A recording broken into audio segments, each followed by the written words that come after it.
चुनिया बट्टू चौक में एक नौजवान तालिब इल्म की पुरसरार मौत ने खानदान को सोगवार और आवाम को तशवीश में मुब्तला कर दिया है। रात के अंधेरे में दो नामालूम दोस्तों ने नौजवान को उसके घर से बुला कर ले गए।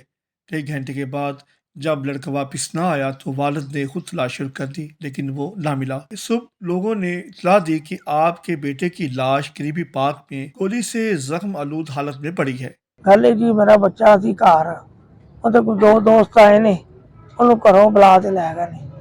ਬੁਲਾ ਤੇ ਉਸ ਤੋਂ ਬਾਅਦ ਜਨਾਬ ਅਸੀਂ ਸਵੇਰ ਠਹਿਰੀ ਵੇਲੇ ਪੜਤਾਲ ਕੀਤੀ ਹੁੰਦੀ 1 ਵਜੇ, ਇੱਕ ਡੇਢ ਦਾ ਟਾਈਮ ਸੀ। ਅਸੀਂ ਚੈੱਕ ਕੀਤਾ, ਸਾਡਾ ਬੱਚਾ ਘਰ ਕੋਲ ਨਹੀਂ ਸੀ।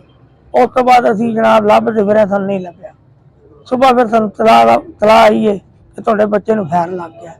जराये के मुताबिक लाश के सीने पर गोली का जख्म, करीब से एक पिस्टल और जेब से एक पुरसरा रुक्का बरामद हुआ है।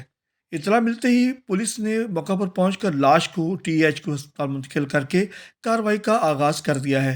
पुलिस हुकाम का कहना है कि अभी तहकीकात इब्तदाई मराहिल में है। पोस्टमार्टम रिपोर्ट और सबूतों की जांच के बगैर कुछ भी कहना कबल अज वक्त होगा। पुलिस ने मुकदमा दर्ज करके 2 मुश्तबह अफराद को गिरफ्तार कर लिया है। जनाब साढ़े नाल तामन किया जाए, साढ़े को साडा बच्चा कतल होया है, अपने आप नहीं मरिया। मुतालबा जी कि सानू ना साडे बच्चे का जिहड़ा इंसाफ मिलना चाहिए। जिन्हों ने यह काम किया, असीं मिन्नत करने पुलिस की कि साडे नाल तामन करो। मकतूल के वालिद ने मीडिया को बताया कि ये कोई खुदकुशी नहीं बल्कि मनसूबाबंद कत्ल है। मेरे बेटे को मारकर पार्क में फेंका गया। अब इस वाक़े को खुदसोजी का नाम देकर छुपाने की कोशिश की जा रही है।